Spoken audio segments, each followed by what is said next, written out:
Hello, good evening, and welcome back. So, more police are being taken off the path of investigating crimes and stopping violence, and instead turning to fining people for not being muzzled. Similarly, on a follow-up from yesterday with Morrison's, Tesco, Asda, and Waitrose have also joined in. So it didn't take long. It was a lot quicker than I thought it would be. But nonetheless, here we see. Tesco, Asda, and Waitrose ban shoppers without face masks. So they have brought it in with extra security and to say, no, you can't come in.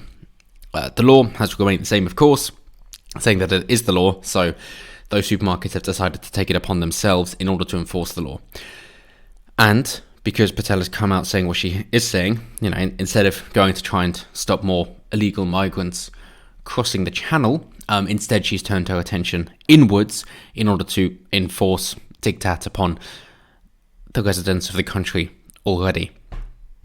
Didn't take long, did it? It's to be expected. So, it follows a similar move by Morrison's, while Sainsbury's says it will challenge those who flout the rules, and similarly to the Co-op as well. So, there you go. Head there instead if you wish. The difference being is that so the police will come out if the supermarkets do call for the police, but that is supposedly just for people who are becoming more aggressive, essentially. So it is people who have escalated the situation and wish to barge in uninvited. It is private property after all. However, it is not a requirement for the supermarkets to enforce these laws. Right, so private property, do as they wish, sure. Except there are civil rights laws in the UK, and you can't ban somebody from coming in based on their appearance, based on choosing to wear a face covering or not. And of course, that hit off a while ago with the hijab of the burqa and Islamic dress, and then in comparison to motorcycle helmets. Because, of course, you shouldn't be wearing a motorcycle helmet inside because people need to be able to identify you. And try doing that into a bank, and people will get a little bit concerned. However, these days, well, why not? And as I mentioned before, why not just wear an entire driving suit? Dress like the Stig, it would be ideal. But if you do have to go down this route, and you do choose to go down this route, then you have got options. You really have. So the obvious ones is to go with something like Al Sargon put forward, which is his speech is violence with the Ingsoc logo as a face mask. You could go down the Pepe route, there are those available. Also the Kekistan flag route, or at least emblem that I've seen available, if you wish. Or you could take it to a different level and use the Bane mask or a gas mask, as 6X number 666 says that he wishes to go down. So yeah, any of those are of course perfectly acceptable. Or why not go down the hijab and burqa route? Because, hey, freedom of expression, you should be able to wear them. Of course, as a man, under Islamic law, then no, you're not allowed. So, give that one a go. Or try your Antifa fancy dress. See how well that goes down. But if you do feel compelled to wear a face covering, then at least see the opportunity instead of the obligation. That is what I would implore to you. So, if you wish to do it reluctantly but to make other people aware of what is going on, then of course wear something which makes your point known. So, a Tesco spokeswoman said the supermarket chain had decided to strengthen its policies. To protect our customers and colleagues, we won't let anyone into our stores who is not wearing a face covering unless they are exempt in line with government guidance, she said. Again, how are you going to check that? Yeah, and then what, you're also going to be IDing children to make sure they're under 12. We are also asking our customers to shop alone unless they are a carer with children. To support our colleagues, we will have additional security in stores to help manage this. Yeah, and then we're getting back to the essential items idea, aren't we? Brilliant, try that again in Wales, see how well that goes down. Oh, but they stopped, didn't they? Because there was enough protest against it. Funny that. And as the spokesman said, if customers had forgotten their face coverings, it would continue to offer them one free of charge, but added, should a customer refuse to wear a covering without a valid medical reason and be in any way challenging to our colleagues about doing so, our security colleagues will refuse their entry. Sainsbury's, on the other hand, told the BBC it does not have the power to deny entry to shoppers without masks.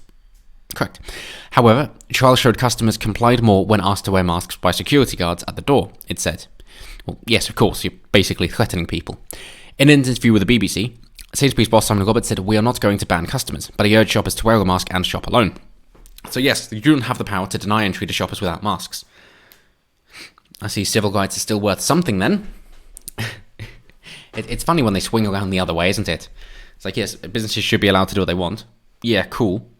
But, of course, some discrimination, that's not allowed. Other discrimination is definitely allowed and should be enforced. So, right, can't really have it both ways. Not really. If you want businesses to do what they want, then you're going to have to call civil rights into question.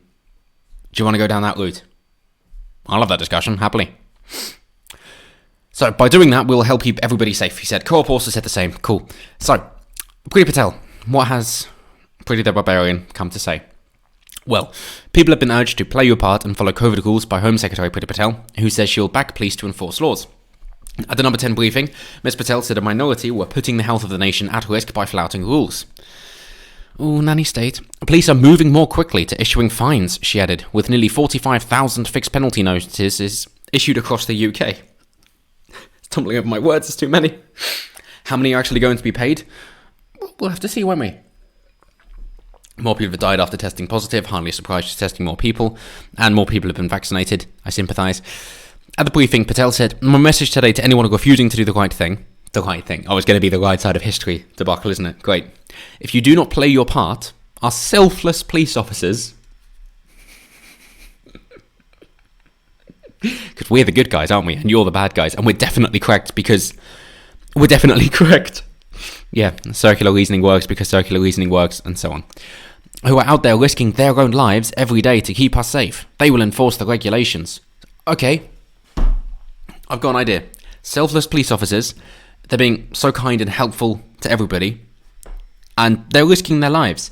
It's like, I don't want you to endanger yourself in risking your life for the sake of, possibly catching the coof and having a dry throat.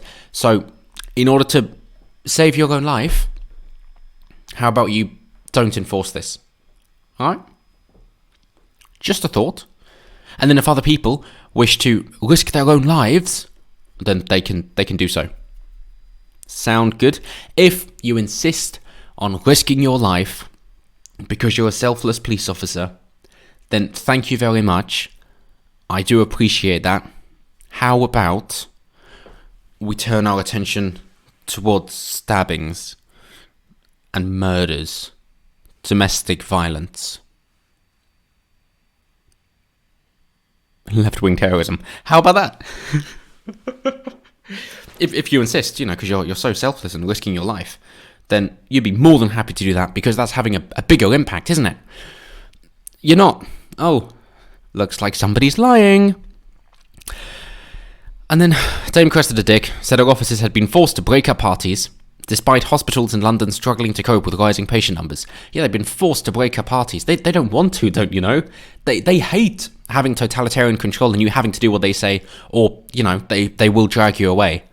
Oh, they hate that. And they hate the fact that they have to help you out because you're having a good time with your friends, they have to take you away because you're socialising, and then lock you up in a small room with a load of other people inside that same building because it's for your own good and for everyone else. Yeah, that makes sense. It's definitely not ideologically motivated whatsoever. No, don't be daft. It gets better though, of course. A chairman of the National Police Chiefs Council, Martin Hewitt, who also spoke at the Downing Street briefing, said people would be asking themselves whether their reason for leaving home was truly essential. For me, yes it is. Good. Is that enough? No, it isn't, because it doesn't matter what I think, does it? It matters what you think, and who fucking knows what you think. He stressed the police officers had been putting themselves at risk in order to keep people safe, and that it had been disappointing to see some of the behaviour by rule breakers. Yeah, you should feel ashamed for trying to be free. That's so last decade. He said examples of recent breaches include a boat party in Hertfordshire with a bar and DJ booth where more than 40 people had each paid £30 for a ticket. No fun allowed. A minibus full of people from different households travelling from Cheltenham to Wales for a walk. What's that? You're hoping that you can still have a group activity because you're going to be outside in the fresh air, vitamin D, all that good stuff. No, it's not allowed. Sorry. Because for that journey, you weren't socially distanced, I presume. Oh, but also that the travel's bad. Yeah, I know that it's going to be there for the betterment of your health, and the positives are going to outweigh the negatives. But hey, the rules, and if you don't follow them, it's a shame, isn't it? Shame something were to happen. A £10,000 fine and sorry for the organiser of a party who was trying to claim it was a business event. It's worth a try, isn't it? It really is.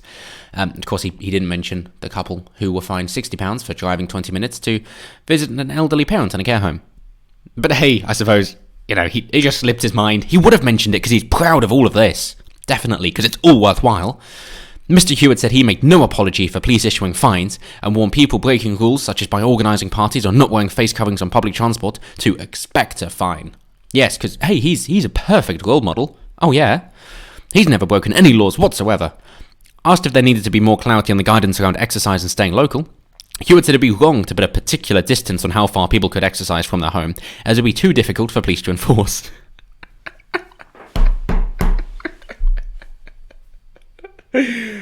That's where he draws the line.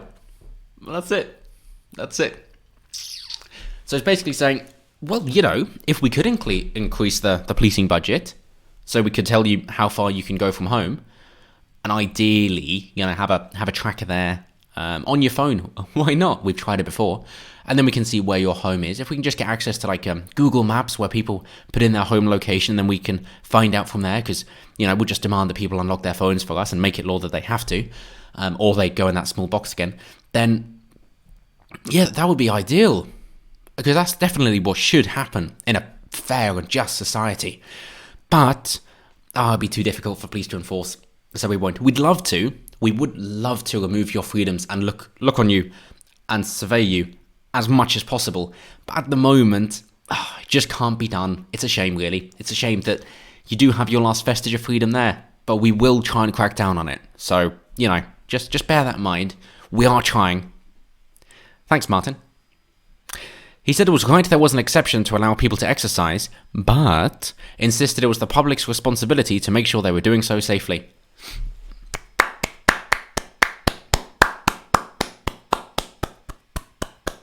And I think that's the first good thing you've said there, Martin. So yeah. So you can allow people to do things as long as they take responsibility for their own actions. Sounds great. Good. Why are we limiting this to exercise? Can I not do other things if I can identify my own risk tolerance and what I wish to do? Is that not acceptable? No, because you're going to decide arbitrarily. Right, and just try and bring the net in smaller and smaller. Okay, I'm sure you'll change your mind on this soon. Although, of course, as the analysis by Nick Triggle says, there has now been 2 consecutive days where newly diagnosed cases have hovered around the 46,000 mark. Up to the weekend, the average was close to 60,000. Largely driven by falls in London, southeast and east of England. Except for the northwest where they're going up. But good, so they're already dropping and people are getting vaccinated. So when's it going to stop? Can't really tell you that. Sorry. Can't really tell you. And look, cases became more prevalent as testing became more prevalent. Funny that. Who would have guessed? Oh, that's fantastic. Thanks. Others say that we hit our peak before the lockdown. Seems a bit of a stretch. But if it is that infectious, then we probably did. Because it was already here several months before the lockdown. So, in that case, yeah. Nightingale hospitals reopened. It's about time if things are so bad. And in Birmingham, 200 doctors are being redeployed to one of the country's largest intensive care units as it nears capacity. University Hospitals Birmingham Trust said there were 873 patients with COVID-19 in their hospitals, with 125 in intensive care. Yes, and we all know that you can trust everything that these hospitals say when they know that just by stating something they will be given more funding. Because, hospitals don't need more funding. Definitely not. And that they wouldn't take an opportunity if it was there. That's just not what they do, is it? No. So, Kit Malthouse, Crime and Policing Minister, and this will be it to wrap up, said people have a duty to make this lockdown the last one. Yeah, it's down to us to know what the government is thinking and follow everything that they say, because they've always been right, and are definitely right this time. I know that they've flip-flopped and, made mistakes, then even admitted to failings like Eat Out to Help Out, historically. But no, this is the one. And if you just do what the government say, it'll be perfect. The only issue with governmental policy is people not bloody following it. Yeah.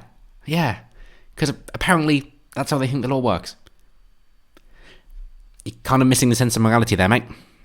It says, we are urging the small minority of people who aren't taking this seriously to do so now, and we say to them that if they don't, they are much more likely to get fined by the police. Yes, starting at £200 up to £10,000 for, it doubles, and large parties for £10,000. Great. That's it. I mean, hey, here's another glimmer of hope. With inflation being so rampant, £200 this time next year probably won't be worth much. Probably earn £200 an hour. Oh, I wish that was a joke.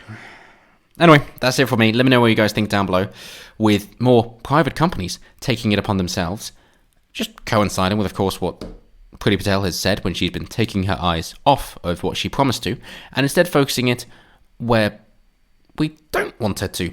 I didn't vote her in for, or the Conservatives in for. Either way, let me know down below. Always intrigued to hear what you guys have to say. And as always, until next time, have a good one.